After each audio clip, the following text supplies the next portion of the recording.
അണ്ടർ-20 ലോകകപ്പിൽ നടന്ന സെമി ഫൈനലിൽ അഫ്ഗാനിസ്ഥാനെ 7 വിക്കറ്റിന് തോൽപ്പിച്ച് ഇന്ത്യൻ ടീം ഫൈനലിൽ കടന്നിരിക്കുകയാണ്. മലയാളി താരമായ ആരോൺ ജോർജിന്റെ സെഞ്ചുറി ഇന്നിംഗ്സായിരുന്നു ഇന്ത്യയെ ഫൈനലിലേക്ക് നയിച്ചത്. 115 റൺസ് നേടിയ ആരോൺ റെക്കോർഡുകളും സ്വന്തം പേരിലാക്കി.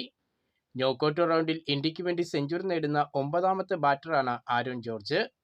കൂടാതെ അണ്ടർ-19 ലോകകപ്പ് നോക്കൌട്ട് റൗണ്ടിൽ ഉയർന്ന 2ാമത്തെ വ്യക്തിഗത സ്കോറും ആരോണിന്റെ പേരിലായി. സെമി ഫൈനലിൽ 129 റൺസ് നേടിയ ചേതേശ്വർ പൂജാരയാണ് അണ്ടർ-19 ലോകകപ്പ് നോക്കൌട്ടിൽ ഇന്ത്യയുടെ ടോപ്പ് സ്കോറർ ബാറ്റർ. ആരോൺ ജോർജിന്റെ വ്യക്തിഗത സ്കോറിന് പിന്നിലായത് ഇന്ത്യൻ താരങ്ങളായ ശുഭ്മാൻ ഗിൽ, ഋഷഭ് പന്ത്, യശസ്വി ജയ്സ്വാൾ എന്നീ താരങ്ങളാണ്. സെമിയിൽ അഫ്ഗാനിസ്ഥാനെതിരെ കിടിലൻ ബാറ്റിംഗ് നടത്തിയ വൈഭവ് സൂര്യവംശി മലയാളി താരമായ സഞ്ജു സാംസന്റെ റെക്കോർഡിനെയും മറികടന്നു. അഫ്ഗാനെതിരെ നടന്ന മത്സരത്തിൽ 4 സിക്സറുകൾ പറത്തിയ വൈഭവ് അണ്ടർ-19 ലോകകപ്പിൽ സിക്സർ വേട്ടയിൽ സഞ്ജു സാംസനെ മറികടന്ന് മുന്നിലെത്തി.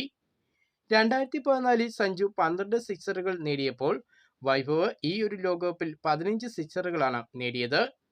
ഫൈനലിൽ ഇംഗ്ലണ്ടിനെ നേരിടാൻ ഇന്ത്യ ഇറങ്ങുമ്പോൾ വൈഭവ് സൂര്യവംശിയെ വമ്പൻ സിക്സർ റെക്കോർഡും കാത്തിരിക്കുകയാണ്. അണ്ടർ-19 ലോകകപ്പിൽ 18 സിക്സറുകൾ നേടി ലോക റെക്കോർഡിട്ട ന്യൂസിലാൻഡ് താരം ഫിൻ അലന്റെ ലോക റെക്കോർഡിനെ മറികടക്കാൻ സൂര്യവംശിക്ക് അവസരമുണ്ട്.